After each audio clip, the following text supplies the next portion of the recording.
Vamos abrir as nossas Bíblias na carta de Paulo aos Efésios, capítulo 4.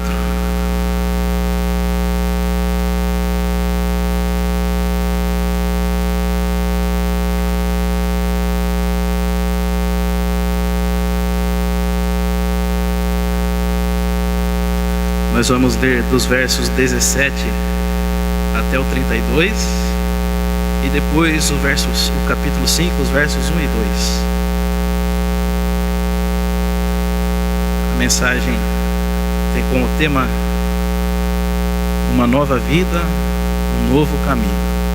Eu vou usar uma tradução também um pouco diferente hoje. Vou usar a Bíblia King James, tradução muito boa, uma Bíblia muito boa, tem suas particularidades. Se você gosta de ler a Bíblia, uma Bíblia que tem estudos, você pode adquirir uma Bíblia King James, muito boa. Efésios 4, 17 até o fim, e vamos capítulo 5, verso 1 e 2. Paulo segue a carta e ele diz assim: sendo assim, eu vos afirmo e no Senhor insisto, para que não mais vivais como os gentios, que vivem na inutilidade dos seus pensamentos. Eles estão com o entendimento mergulhado nas trevas e separados da vida de Deus por causa da ignorância em que vivem, devido ao embrutecimento do seu coração. Havendo perdido toda sensibilidade, eles se entregaram a um estilo de vida depravado, cometendo com avidez toda a espécie de impureza. Entretanto, não foi isso que vós aprendestes de Cristo, se é que de fato o ouvistes e nele fostes discipulados, conforme a verdade que está em Jesus. Quanto à antiga maneira de viver, fostes instruídos a vos despirdes do velho homem, que se corrompe por desejos enganosos, a serdes renovados no vosso modo de raciocinar e vos revestirdes do novo homem ou novo ser, criado para ser semelhante a Deus em justiça e em santidade, provenientes da verdade. Portanto, cada um de vós deve abandonar a mentira e falar a verdade ao seu próximo, pois todos somos membros de um mesmo corpo. Estremecei de ira, mas não pequeis. Acalmai a vossa raiva antes que o sol se ponha, e não deis lugar ao diabo. Aquele que rouba, não roube mais. Pelo contrário, trabalhe, fazendo com as mãos o que é bom, para que tenha o que repartir com quem está atravessando um período de necessidade. Não saia da vossa boca nenhuma palavra que cause destruição, mas somente a que seja útil para edificação, de acordo com a necessidade, a fim de que comunique graça aos que a ouvem. E não entristeçais o Espírito Santo de Deus, com o qual fostes selados para o dia da redenção. Toda amargura, cólera, ira, gritaria e blasfêmia sejam eliminadas do meio de vós, bem como toda maldade. Pelo contrário, sede bondosos e compassivos uns para com os outros, perdoando uns aos outros, da mesma maneira como Deus vos perdoou em Cristo. Portanto, sede imitadores de Deus como filhos amados, e andai em amor como Cristo, que também nos amou e se entregou por nós, a Deus como oferta e sacrifício com um aroma suave. Vamos orar mais uma vez? Quero convidar você a pedir ao Espírito Santo que fale com você nessa manhã. Espírito Santo, apesar de nós e das nossas falhas, continua conduzindo-nos, continua dirigindo este culto. E agora a tua palavra, Senhor, tenha misericórdia de nós, fala com a tua igreja, trazendo vida, a vida que vem da palavra do nosso Deus, em nome de Jesus, amém. Uma nova vida, um novo caminho. Secularmente, a expressão uma nova vida, ela está atrelada a acontecimentos que trazem mudanças em nossas vidas. Às vezes mudanças radicais. Como por exemplo, eu vou citar alguns exemplos muito simples para vocês.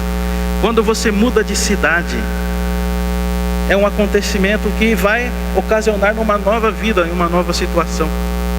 Ou quando, por exemplo, você muda de emprego, ou você muda o ramo profissional, é uma grande mudança. Quando você casa, é uma grande mudança. E quando vem o primeiro filho, então, é uma outra grande mudança em nossas vidas. É um grande desafio. E todos esses acontecimentos, sendo eles julgando-os bons ou ruins, eles estão debaixo da vontade de Deus e também da sua soberania. Mas o que eu quero falar com você nessa manhã é sobre uma nova vida em Jesus, que não advém das circunstâncias que acontecem em nossas vidas pontuais, mas que vem de Jesus e nos torna novas criaturas. E essa nova vida, eu quero dizer que todos nós que estamos aqui, fomos chamados para viver essa nova vida. Chamados e desafiados para viver essa nova vida. Talvez você não tenha parado para pensar nisso. Pode ser que eu esteja enganado. E se eu estiver enganado, eu fico muito contente. Mas às vezes nós não paramos para pensar que Deus nos chamou em Cristo para uma vida consagrada a Ele, para uma vida dedicada a Deus, mais a Deus do que a minha família, mais a Deus do que meu emprego, mais a Deus do que os meus sonhos, mais a Deus do que até a própria igreja. Uma vida consagrada e dedicada totalmente, integralmente a Deus. É assim que é para nós viver, ou era para vivermos assim. E esse fato, ele é um pouco intrigante, porque ele mexe um pouco com o nosso orgulho. Porque você viver uma vida consagrada a Deus, você viver uma vida dedicada a Deus, demanda de nós que abramos mãos de muitas coisas. Demanda de nós que nós aceitemos a nossa cruz. E dedicar a nossa vida, consagrar a nossa vida a Deus, ela é intrigante, porque o nosso querer, o meu querer, o do Guto, o de cada um de nós, ele é alimentado pelo nosso orgulho. Nós somos seres extremamente orgulhosos. Só Deus para ter misericórdia da gente, só Deus para nos amar. Mas apesar disso, Ele nos ama com um amor que não pode ser medido. E o nosso orgulho, ele vai sendo alimentado. Nós vamos fortalecendo, alimentando o nosso orgulho, e ele dá à luz a soberba. E a soberba é um sentimento puramente humano e é resistente a Deus. A soberba, ela é resistente a Deus. E sabe por quê? Porque a soberba, ela nos impede de olharmos para nós mesmos de forma clínica, a fim de que encontremos dentro de nós mesmos muitas falhas, muitos problemas, muitos pecados, a fim de que, constrangidos e auxiliados pelo Espírito Santo, possamos abandonar todo esse lixo. A soberba, ela faz com que eu olhe para vocês e não olhe para mim. A soberba faz com que cada um de nós olhemos para os defeitos dos outros e não para os nossos próprios defeitos. Por isso ela é fruto, ela é filha do nosso orgulho. Se você acompanhar comigo aí, na sua Bíblia mesmo, ou da própria projeção, vamos ao texto, os versos 17 e 18 da carta de Paulo, do nosso texto. Ele diz assim: sendo assim, eu vos afirmo, e no Senhor insisto, para que não mais vivais como os gentios, que vivem na inutilidade de seus pensamentos. Eles estão com o entendimento mergulhado nas trevas e separados da vida de Deus por causa da ignorância que vivem devido ao embrutecimento do seu coração. Paulo ele está falando aqui para os efésios que viviam em Éfeso. Ele está falando para convertidos que viviam em uma cultura totalmente alheia a Deus. Deus era desconhecido. Éfeso era uma cidade, eu posso dizer assim, extremamente idólatra. Era o centro de adoração tanto ao imperador quanto à deusa Diana. Era o maior templo. Muitos cristãos foram mortos ali, enquanto eles diziam: grande é a Diana dos Efésios. Mas Éfeso também era imoral e era extremamente supersticiosa. Se você observar em Atos, quando Paulo está em Éfeso, muitos dos novos convertidos queimavam seus livros de mágica. E Paulo está falando para cristãos que estavam vivendo nesse meio, no meio desse povo. E aqueles cristãos estavam sendo desafiados a viver uma vida íntegra e consagrada a Cristo no meio de um povo perverso. Estando vivendo com o povo, mas sem se misturar com o povo, ou seja, sem assimilar o estilo de vida idólatra, supersticioso e imoral do povo de Éfeso. Como o próprio Paulo diz, um povo com o entendimento mergulhado nas trevas. E sabe, queridos, o nosso desafio hoje não é diferente. O desafio da igreja e do povo cristão hoje não é diferente, ou seja, de viver uma vida íntegra e consagrada a Jesus, como que pertencentes a Cristo. Mas eu vejo uma dificuldade nisso. Eu vejo um problema, uma coisa que atrapalha muito isso na vida da igreja de hoje, dos cristãos de hoje. E a dificuldade que eu vejo é que nós hoje temos muitas igrejas, muitos pastores preferindo não falar a verdade do Evangelho. Muitas igrejas atualmente estão achando melhor abafar, é melhor não falar aquilo que a Bíblia está querendo dizer, é melhor deixar quieto. Estão preferindo uma igreja ou comunidade com estilo mais visual, mais coisa do tipo chamativo. Estão preferindo igrejas, comunidades mais relacionais do que evangélicas. Igrejas com mensagens, comunidades mais antropocêntricas do que cristocêntricas e mais voltadas aos deleites humanos. Nós precisamos tomar cuidado quando vamos a uma comunidade e pensamos assim: eu gostei, me agrada.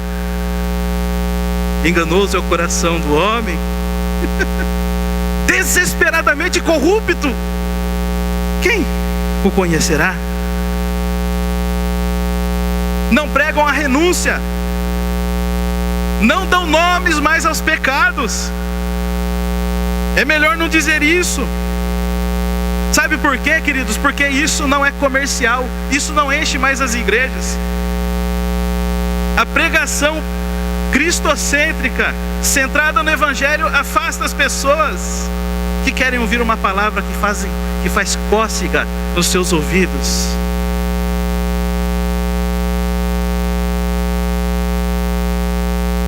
é mais estratégica. Aquela pregação light, relax. Oh, que gostoso! Tranquila, calma, que me agradou e que não denunciou nada dos meus erros.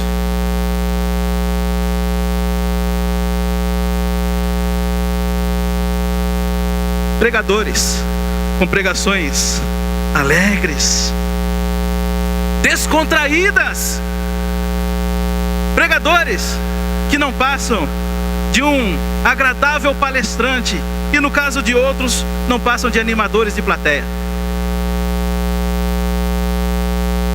Isso tem dificultado muito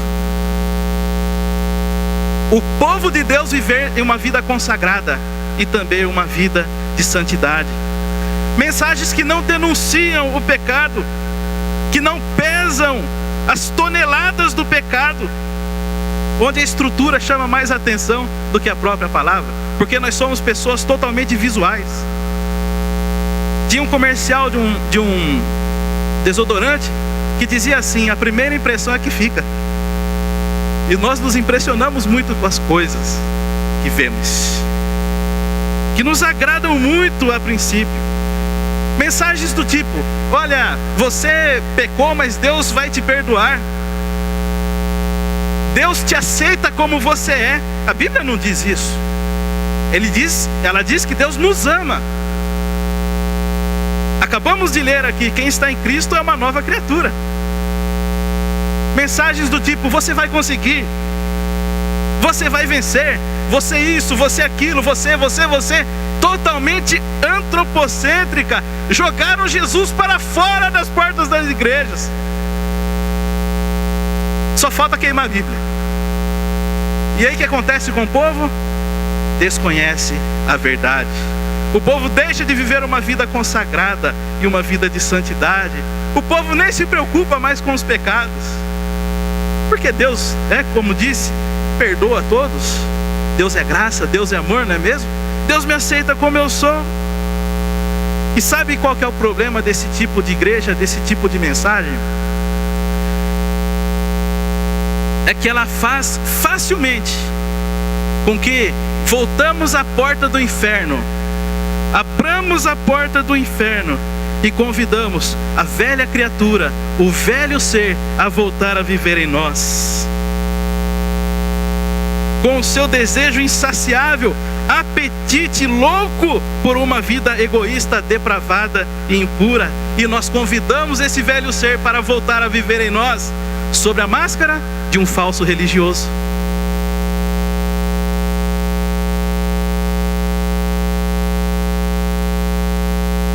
E aí nós vivemos com a aparência de um cristão. E é fácil enganar as pessoas. Mas com a essência, ou seja, com um estilo de vida, com palavras, com atitudes que são muito semelhantes com o do mundo em que nós vivemos, diabólica, imoral, impura. E a partir do verso 25, se você puder acompanhar, vamos pular um pouco, lá para o verso 25, Paulo fala aqui de atitudes e comportamentos que devem ser eliminados das nossas vidas, devem ser erradicadas das nossas vidas. Por exemplo, no verso 25, Paulo diz que nós devemos abandonar a mentira. E olha, cá para nós, mentira é fácil, não é não? Às vezes livra a nossa pele. Mentirinha, coisa pouca. Velar a verdade, esconder a verdade, falsidade. E o próprio Jesus diz que o diabo é o pai da mentira. E Paulo diz: isso aí tem que sumir da vida de vocês. E ele continua, e no verso 26 ele diz que nós devemos, segundo a tradução King James, abandonar a ira.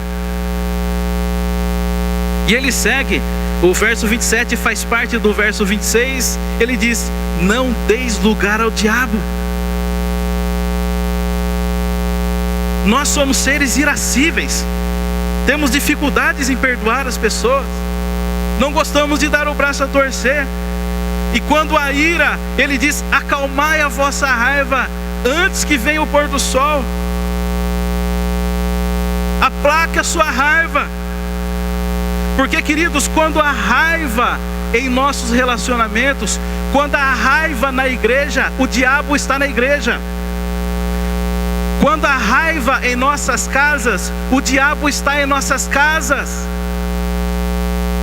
Quando a raiva domina a nossa vida, domina as nossas atitudes, o diabo está dominando as nossas vidas, está dirigindo as nossas atitudes. E quando nós não aplacamos a ira, somos dominados pela raiva, nós estamos convidando o diabo para operar a discórdia em nossas vidas, em nossas casas, em nossa igreja.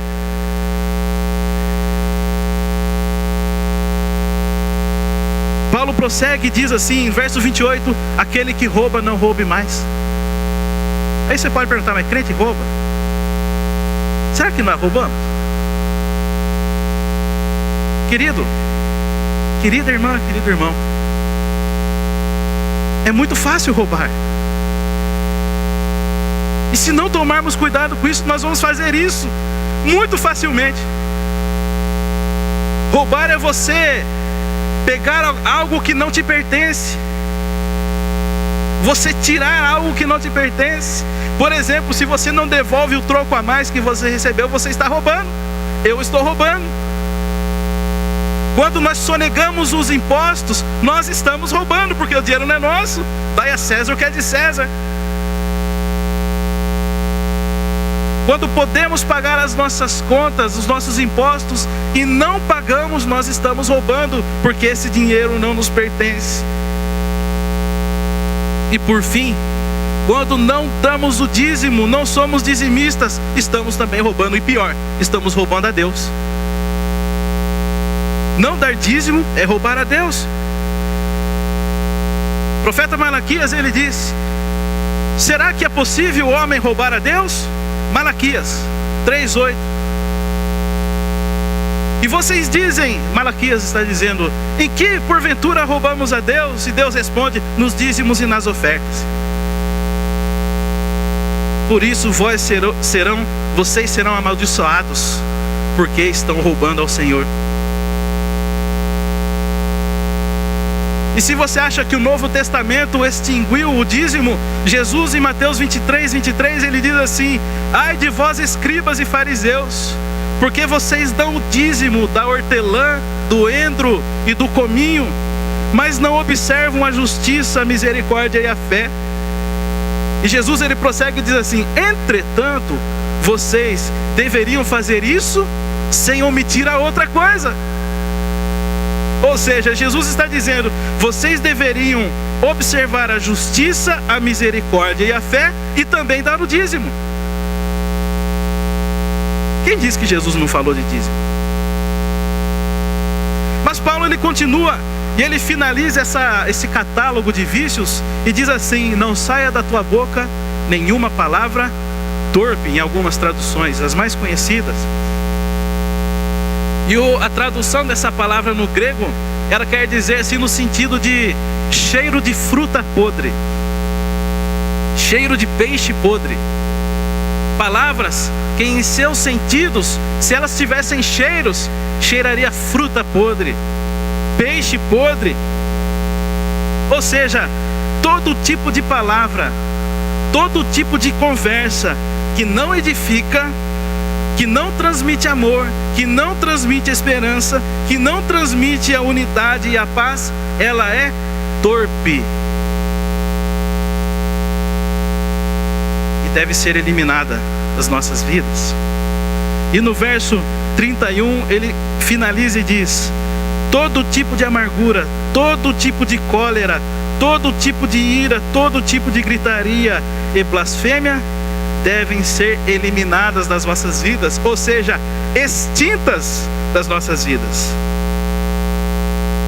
Porque qualquer uma dessas coisas que foram citadas agora, e elas estão na sua Bíblia, qualquer uma delas ofende, afronta e entristece o Espírito Santo de Deus. E Paulo ele diz no verso 30 assim: e não entristeçais o Espírito Santo de Deus, com o qual fostes selados para o dia da redenção. Você, querido irmão, querida irmã, você que está aqui, você foi selado. Você foi marcado por Deus. Ou ainda mais, você está sendo habitado ou habitada pelo Espírito Santo. Ele habita em vós. Ele habita em mim, Ele habita em nós. Eu quero fazer uma simples analogia. Quando alguém diz que vai visitar você, alguém vai na tua casa, o que a gente faz? Sai correndo feito um doido e tira a poeira, põe as coisas no lugar, pega aquela sujeira, né? E coloca tudo dentro de um quarto ou da lavanderia e passa a chave ali, nem anjo entra. E por quê? Para que aquela pessoa que vai te visitar, ela não fique com a má impressão de você, não é mesmo? Todos nós fazemos isso, né? Eu e a Karina. Hoje eu durmo no sofá. Para que a pessoa veja uma casa limpa, agradável e diga: nossa, como é uma pessoa prendada, que casa agradável, tudo limpinho, tudo no lugar. A nossa vida, ela não é diferente. E quando eu falo vida, eu falo corpo e alma. A nossa integridade, íntegra, corpo e alma. A nossa vida é uma casa onde o Espírito Santo de Deus habita.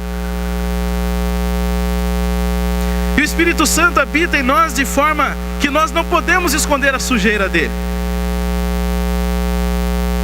Nós não podemos esconder a bagunça, o lixo doméstico. O lixo doméstico que está aqui, nós não podemos esconder dele. Ele sabe tudo. Pelo contrário, muito pelo contrário, nós deveríamos abrir a porta do nosso coração, deveríamos abrir as portas da nossa alma para que o Espírito Santo ele entre, ele limpe as nossas vidas, ele coloque em ordem a nossa vida, para que o Espírito Santo domine os nossos pensamentos e desejos, as nossas emoções, a fim de que vivamos em novidade de vida, a vida para a qual eu e vocês somos chamados. Jesus morreu por nós para que vivamos em novidade de vida. Por isso Paulo está escrevendo todas essas coisas aos crentes que estavam em Éfeso. Vivamos em consagração, em santificação por aquele que se entregou por nós e aquele que morreu por nós. Esse era um grande desejo do rei Davi. E aí você pode dizer: nossa, mas o Davi matou muita gente, não matou? Davi praticou adultério, inclusive ele matou o marido da dona lá, da Batseba, para ficar com ela. Só que tem uma coisa, queridos, isso não é problema seu e nem meu. Cada um olha para a sua própria vida.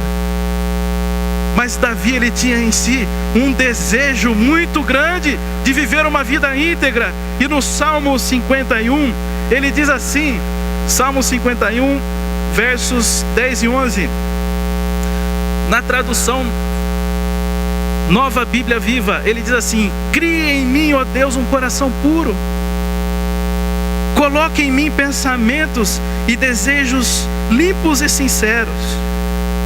É uma oração. E ele diz: não me expulses da sua presença, e nem tire de mim o seu Espírito Santo. Que oração linda. É isso que Deus quer ouvir de nós, queridos. Essa é a oração que Deus ouve e que Deus atende, porque ela está de acordo com a vontade dele para as nossas vidas. Eu quero finalizar chamando a tua atenção para os versos 22 e 24. Nós vamos voltar um pouco. E Paulo, ele diz assim: quanto à antiga maneira de viver, fostes instruídos a vos despirdes do velho homem, que se corrompe por desejos enganosos, a serdes renovados no vosso modo de raciocinar, e a vos revestirdes do novo homem, ou novo ser, criado para ser semelhante a Deus em justiça e em santidade, provenientes da verdade. E no capítulo 5, nos versos 1 e 2, ele diz assim: Portanto, sede imitadores de Deus como filhos amados, e andai em amor, como Cristo, que também nos amou e se entregou por nós a Deus, como oferta e sacrifício com aroma suave a Deus. Em Apocalipse, quando João está vendo Jesus, e Jesus conversa com ele, e o que Jesus diz para João, João tinha que transmitir para as igrejas da Ásia, as 7 igrejas, e ele coloca tudo em carta e envia para as igrejas.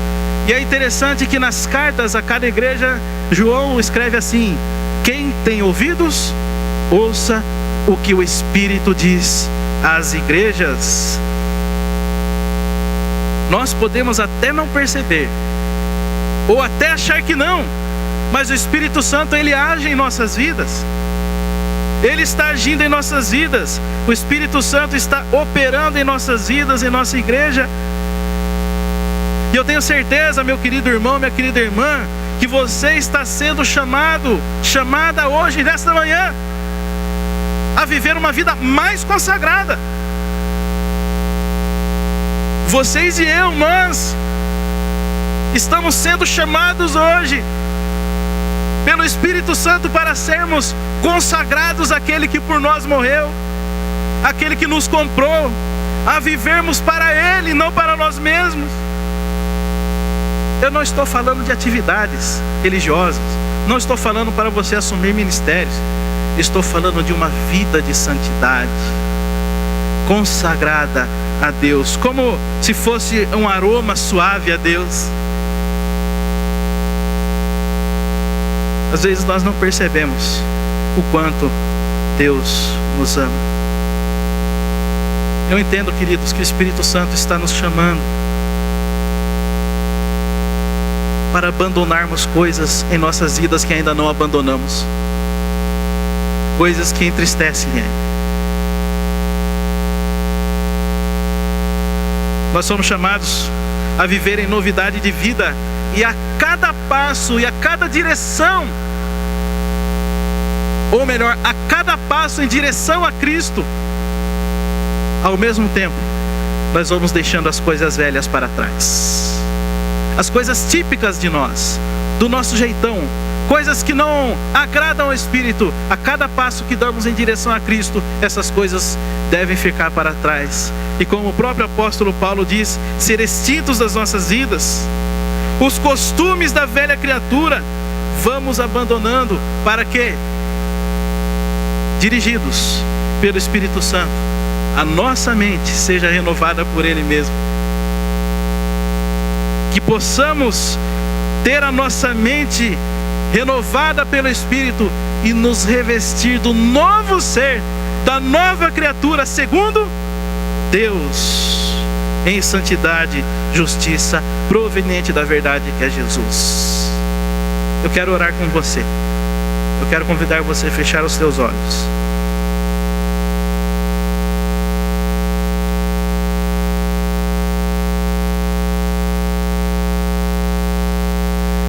Não se preocupe com as coisas que estão acontecendo ao seu redor, nem com os barulhos. E se você entende que o Espírito Santo falou com você nessa manhã, eu quero convidar você a fazer uma oração de entrega nesse momento. Quem sabe o Espírito Santo tocou em algumas feridas na tua vida, e Ele está dizendo: isso você tem que deixar para trás. Ou quem sabe aquele pecado de estimação, aquele lixo que nós não conseguimos abandonar, aquilo que você diz: Senhor, eu não consigo, misericórdia. O Espírito Santo está dizendo: isso deve ser deixado para trás. Espírito Santo, traga luz às nossas mentes nesse momento.